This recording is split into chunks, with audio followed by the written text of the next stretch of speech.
আজকে চলে আসলাম লালবাগ কেল্লা তথা আরঙ্গবাদ কেল্লা, যার পূর্ব নাম ছিল। আজকে আমি এই মুহূর্তে যে জায়গাটিতে অবস্থান করছি সেটি একটি ঐতিহাসিক পুকুর। এই বাংলাদেশের ইতিহাস এবং তার বাস্তবতা প্রেক্ষাপটে যে বাংলাদেশের একটি স্বাধীন দেশ হবে সেই স্বপ্ন বীজ বপন করার যে একটি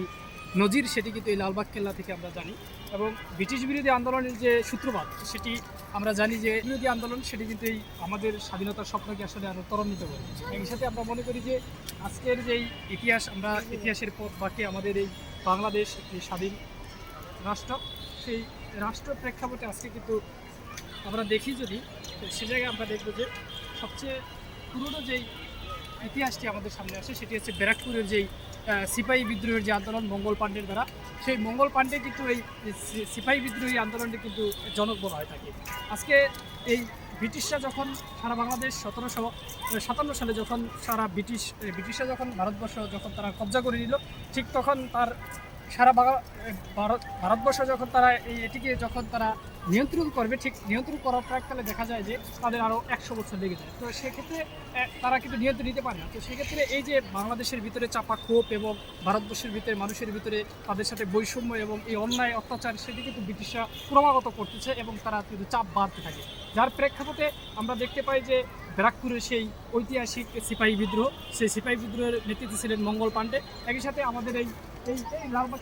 লালবাগ কেল্লা কিন্তু সেখানে একটি ঐতিহাসিক চরিত্র। যেমন এখানে আমাদের কিন্তু এই মুঘল সম্রাটের একটি ইতিহাস ওই স্থাপত্য আমরা ইতিমধ্যে দেখতে পাচ্ছি। এই লালবাগ কেল্লা কিন্তু মুঘল সম্রাটের প্রায় 300 বছর আগের এই ঐতিহ্য, সেই ঐতিহ্য আজকে দাঁড়িয়ে বলতে হয় যে আমাদের যে স্বপ্ন, সেই স্বপ্নকে তারা কিন্তু বাস্তবেই প্রতিফলন করেছেন এই এখানে এই সিপাহী বিদ্রোহের মাধ্যমে। আজকে যদি আমরা বলি, এই যে দেখুন এই যে পুকুরটা, এই পুকুরটা কিন্তু তার একটি অন্যতম একটি নিদর্শন। আজকে লালবাগ কেল্লা তথা লালবাগ কেল্লার দায়িত্বে যারা ছিলেন প্রায় 260 জন সিপাহী, সেই সিপাহীদের কীভাবে চরম মৃত্যু পরিণত করেছে এবং তাদেরকে কি অবমাননা এবং নিষ্ঠুরতার মধ্য দিয়ে মৃত্যুবরণ করেছিল এই ব্রিটিশরা, সেটি কিন্তু আমরা এই জায়গায় আসলে আমাদেরকে সেই মনে সেটাই নাড়া দেয়। আমরা আজকে দেখব যে ব্রিটিশরা কিভাবে আমাদের এই আজকে বুড়িগঙ্গা নদ দিয়ে তারা জাহাজ দিয়ে এসে তারা যখন দেখলো যে বাংলাদেশ এবং তথা ভারতীয় উপমহাদেশে যখন তাদের এই আকাঙ্ক্ষা এবং তাদের এই মূল্যবান সম্পদ যখন চুরি করার যে একটি লোভ তাদেরকে পেয়ে বসেছিল ব্রিটিশদের, সেই লোভ থেকেই তারা আসলে এই যে আজকের লালবাগ কেল্লা সেখানে কিন্তু তারা আক্রমণ চালায়। আমরা দেখতে পাই যে বুড়িগঙ্গা নদ দিয়ে এসে তারা জাহাজ দিয়ে এসে ওই যে ঠিক ওই অপোজিট একটি গেট আছে, ওই গেটটা দিয়ে তারা আসলে ঢোকে এবং তারা বাংলাদেশের তথা এই সিপাহী যারা বাংলাদেশি তথা যারা সেনাবাহিনী ছিলেন, তারা যারা দায়িত্বরত ছিলেন, তাদের 260 জন, তাদের উপরে কিন্তু তারা একটি চাপ প্রয়োগ করেন এবং এক পর্যায়ে এটি একটি সংঘর্ষের উপরে তথা তখনকার যুগে কিন্তু তত মানুষ কিন্তু এই কী বলে তখনকার যুগে মানুষ কিন্তু তত অস্ত্র চালান, তারপরে এই যে প্রশাসনিক যে কাজগুলো এগুলো খুব সীমিত সংখ্যক মানুষের কাজেই এখানে 260 জন কর্তব্যরত ছিলেন এবং তাদেরকে যদি মারা যায় তবে তাদের এই ভারতবর্ষের যে তাদের স্বপ্ন যে এই মূল্যবান সম্পদ সেটি চুরি করা ব্রিটিশদের, সেটি কিন্তু তাদের হয়ে যায়। কাজেই এখানে তারা প্রথমত আক্রমণ করার পরে তারা আমরা দেখতে পাই যে 41 জন তথা তাদেরকে মারে মৃত্যুবরণ করায় এই পুকুরটিতে ফেলে। এই পুকুরটিতে 41 জন যোদ্ধাকে ফেলে কিন্তু এই ব্রিটিশ ভারতে যখন ফেলে তখন কিন্তু এই পুরো এই এরিয়া কিন্তু ছড়িয়ে ছিটিয়ে ছিল এবং অপরাপর যারা ছিল অন্যান্য সৈনিক যারা সিপাহী তারা ছিল 219 জন, তারা কিন্তু পালিয়ে যেতে সক্ষম হয়, কিন্তু পালিয়ে যারা তাদের জীবন কিন্তু রক্ষা করতে পারেনি, কারণ ব্রিটিশদের তাদের একটি লক্ষ্যই ছিল সেটি হচ্ছে যে পুরো ভারতবর্ষ তথা তাদের কবজায় নেওয়া। এবং আমরা দেখি যে তারা কিন্তু প্রায় 2 বছর এই ভারতবর্ষে শাসন করছে, তবে কিন্তু চাপা ক্ষোভ সেটি কিন্তু আসলে তাদেরকে কিন্তু সেই জায়গা থেকে তারা কিন্তু মুক্ত হতে পারেনি। কাজেই 41 জন মারার পরও আমরা দেখতে পাই যে বাকি 119 জন যারা পালায় গেছিলো তাদেরকে কিন্তু ধরে আনে এক পর্যায়ে ধরে এনে তাদেরকে আজকের ভিক্টোরিয়া পার্ক যে জায়গায়, সে জায়গায় কিন্তু তাদের মৃত্যু নিশ্চিত করা হয়, যার মাধ্যমে আসলে এই যে স্বাধীনতার যে একটি স্বপ্ন সেটি কিন্তু আসলে একরকম চাপা পড়ে যায়। এবং সেই আমরা আজকে ভিক্টোরিয়া পার্কে আমরা দেখি যে তাদেরকে হত্যা করেছে এবং একটি নিদর্শন হিসেবে তথা একটি জনমনে আতঙ্ক ঢুকিয়ে দেওয়ার জন্য 11 জন সিপাহীকে তারা কিন্তু গাছের সাথে ঝুলিয়ে রাখে এবং গাছের সাথে যে ঝুলিয়ে রাখার মধ্য দিয়ে একটা মেসেজ ক্লিয়ার করতে চায় যে এইটি ভয় ভীতি একটি ত্রাসের কায়েম করে, যাতে তাদের এই ভারতীয় উপমহাদেশে যে অমূল্য রত্ন আছে সেটি চুরি করতে দিতে তাদের কিন্তু সুবিধা হবে। কাজেই এই ব্রিটিশের এই যে চাপা ক্ষোভ এবং এই জায়গা থেকে আসলে যে উঠে আসা এই মঙ্গল পাণ্ডে সহ তাদের যে ভূমিকা, সেটি আসলে আমাদেরকে আজও পর্যন্ত আমাদের কিন্তু বিবেককে নাড়া দেয় যে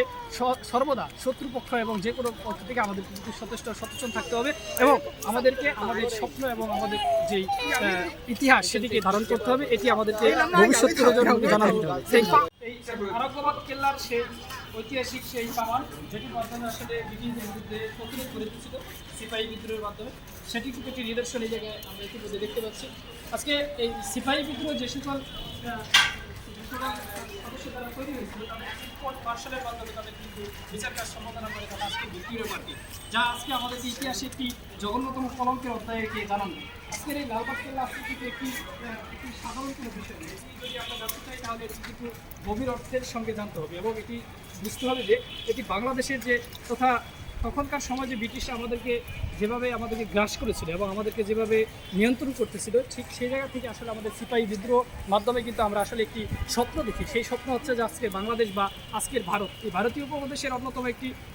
আন্দোলন যদি বলি তাহলে সিপাহী বিদ্রোহ। সেই সিপাহী বিদ্রোহের আজকে আমরা দাঁড়িয়ে সেই জায়গায় যে জায়গায় আমাদের কিন্তু এই মুহূর্তে আমরা একই সাথে আমাদের যে আজকে যদি এই অবকাঠামো যদি বলি, স্ট্রাকচারের বিষয় যদি বলি, তাহলে আজকে আমাদের এই জায়গার আরঙ্গ যে ছিলেন তার বোন ছিলেন হলো পরিবারী, তাকে কিন্তু আজকে এই বিল্ডিং যখন স্থাবর এই সম্পত্তি এবং এগুলো যখন তৈরি করা হচ্ছিল, ঠিক এটির একটা মাঝপথে ঠিক পরিবার মারা যান, যার কারণে আসলে এই জায়গার যে কার্যক্রম সেটি কিন্তু স্থগিত হয়ে যায় এবং এখান থেকে যে পুরো বাংলাদেশ নিয়ন্ত্রণ করার যে কি জায়গা সেটি কিন্তু প্রশাসনিক জায়গা, সেই প্রশাসনিক জায়গায় কিন্তু এক ধরনের ভাটা পড়ে যায়, যার কারণে পরবর্তীতে আমরা দেখি যে এখানে এই বাংলাদেশের পূর্ণমত অধিদপ্তর এটিকে সংরক্ষণ করেন এবং একটি ঐতিহাসিক জায়গা হিসেবে এটিকে বিবেচনা করেন এবং এটি আজকে বহমান এবং এটি স্মৃতিচারণ করলে আসলে আমাদেরকে আসলে বিবেক গভীরভাবে নাড়াবে।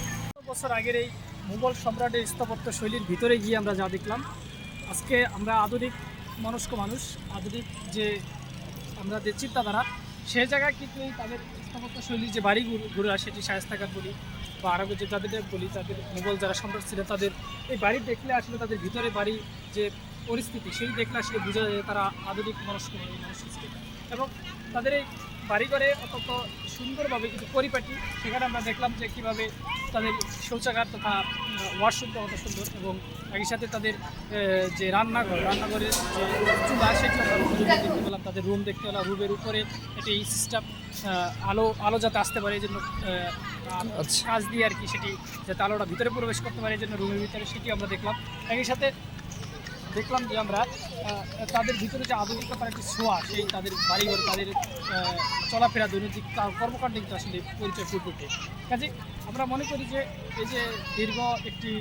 বছর পর আমরা এই জায়গায় আসছি এবং এই জায়গায় এসে দেখলাম যে আসলে 300 বছর আগের মানুষের যে চিন্তাধারা এবং বর্তমান সমাজের বাস্তবতার মানুষের যে চিন্তাধারা ঠিক কোন জায়গায় যেন একই জায়গায় এসে মিলে যায়। কাজে আমরা মনে করি যে এ ধরনের সংস্কৃতি অধিদপ্তর এটি ধরে রাখছে এবং এটি মানুষের জন্য খুলে দিয়েছেন দেখার জন্য, এটি আসলে অত্যন্ত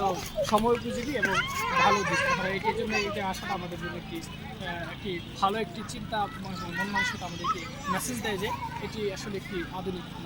মানুষের জীবন। Thank you.